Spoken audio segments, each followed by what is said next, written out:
Breaking news చూస్తున్నాం. తెలంగాణలో ఫిరాయింపు ఎమ్మెల్యేల వ్యవహారం మరోసారి తెరపైకి వచ్చింది. బీఆర్ఎస్ నుంచి కాంగ్రెస్ లో చేరిన కడియం శ్రీహరికి స్పీకర్ గడ్డం ప్రసాద్ కుమార్ నోటీసులు జారీ చేశారు. కడియంపై దాఖలైన అనర్హత పిటిషన్ పై రేపు ఉదయం 11 గంటలకు స్పీకర్ విచారణ చేపట్టనున్నారు. పిటిషనర్ ఎమ్మెల్యే వివేకానంద వాదనను స్పీకర్ స్వయంగా నమోదు చేయనున్నారు. హైకోర్టు ఆదేశాల నేపథ్యంలో స్పీకర్ తీసుకునే ఈ నిర్ణయం రాష్ట్ర రాజకీయాల్లో అత్యంత కీలకంగా మారనుంది.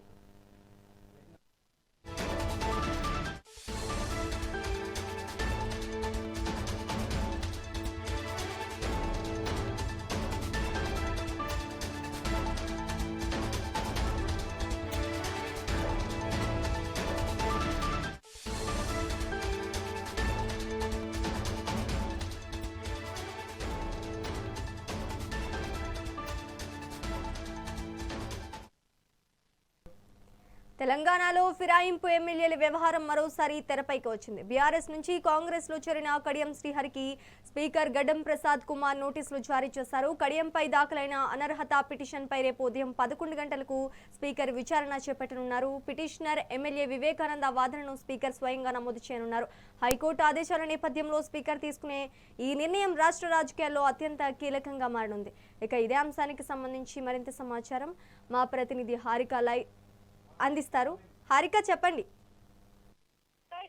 కడియం శ్రీహరికి ఫైనల్ గా నోటీసులు ఇచ్చారనే చెప్పుకోవాలి. ఈ పార్టీ ఫిరాయింపుల్లో ఇప్పటికే దాదాపు అంటే 9 మందికి నోటీసులు ఇవ్వగా అందులో 8 మంది ఆ నోటీసులకు రెస్పాండ్ అయ్యి వచ్చి దానికి సంబంధించి అఫిడవిట్లు అలాగే అన్ని ఇన్ఫర్మేషన్ ఇచ్చిన తర్వాత ఆ కేసులు అంటే డిస్మిస్ అయ్యాయనే చెప్పుకోవాలి. ఫైనల్ గా ఇప్పుడు మిగిలింది ఇద్దరు. అందులో ముఖ్యంగా ఇటు కడియం శ్రీహరి, ఇంకో పక్క ఖైరతాబాద్ ఎమ్మెల్యే దానం నాగేందర్.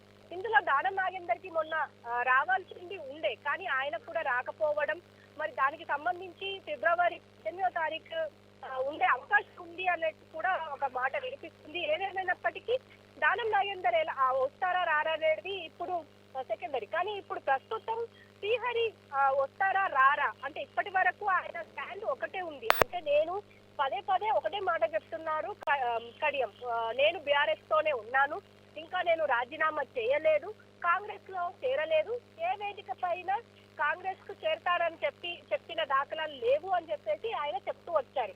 కానీ ఇక్కడ సోషల్ మీడియా అంటే బీఆర్ఎస్ కు సంబంధించిన సోషల్ మీడియా కావచ్చు, బీఆర్ఎస్ కు సంబంధించిన నేతలు కావచ్చు చెప్తున్నది ఒకటే. అంటే ఒకటి కడియం కావ్య ఎప్పుడైతే ఇటు నిలబడ్డారో ఆవిడకి హెల్ప్ చేసే విధంగా ఆవిడ తరఫున ప్రచారం చేశారు. అది కూడా కాంగ్రెస్ కి గెలిపించమని చెప్పి, మరి అది ఏంటి అని చెప్పి కూడా ఒక మాట అన్నారు. అదే విధంగా కండువాలను కూడా ఒక పక్క టార్గెట్ చేశారు. అయితే ఇప్పుడు మరి కడియం శ్రీహరి స్టాండ్ ఎలా ఉండబోతుంది, మరి దీనికి సంబంధించి అంటే ఆల్రెడీ గడ్డం ప్రసాద్ దీనికి సంబంధించిన అఫిడవిట్ సమర్పించాలి, లిఖితపూర్వకమైన వివరణ ఇవ్వాలి అని చెప్పేసి ఒక నోటిఫికేషన్ అయితే ఇచ్చారు, ఒక నోటీస్ అయితే ఇచ్చారు. రేపు వెళ్ళి దీనికి సంబంధించి ఆయన రెస్పాండ్ అవ్వాలి, అదే విధంగా వెళ్ళి కలవాలి. మరి కలుస్తారా లేదా, లేకపోతే దానం నాగేందర్ లాగా ఆయన ధోరణే ఈయన వహిస్తారా అనేది కూడా చూడాల్సిన పరిస్థితి ఉంది. ఎందుకంటే ఇప్పటికే అంటే స్పీకర్ ఇప్పటి వరకు 8 నుంచి 9 మందిని అంటే 8 మందిని ఒక పక్క ఆల్రెడీ విచారించారు. దానికి సంబంధించిన అంటే అవి ఎలాంటి ఆధారాలు లేవు అని చెప్పేసి డిస్మిస్ అయిపోయింది. మరి కడియం శ్రీహరి కేసు మాత్రం ఇంకా పెండింగ్ లోనే ఉంది. మరి దానం నాగేందర్ది కూడా అలాగే ఉంది. మరి ఎలా ఉంటుంది? ఇప్పటికే సుప్రీంకోర్టు ఒత్తిడి ఎక్కువ అయ్యింది స్పీకర్ మీద. మరి దీన్ని వేగవంతం చెయ్యాలి అని చెప్పే ఆలోచనలో ఉన్నారు. రేపు ఫిబ్రవరి 4వ తారీఖు రోజు కడియం శ్రీహరి విచారణకు హాజరు కావాల్సింది ఉంది ఆ నోటీస్ ప్రకారం. మరి ఆయన అవుతారా లేదా అనేది కూడా చూడాలి. ఇటు పిటిషనర్ తరఫున మాత్రం ఎమ్మెల్యే కేటీ వివేకానంద అదే విధంగా ఆయన ఇద్దరు లాయర్లతో పాటు హాజరు కాబోతున్నట్టయితే క్లియర్ గా తెలుస్తుంది. మరి ఎలా ఉంటుంది అనేది చూడాల్సిన పరిస్థితి ఉంది. Thank you for the update Harika.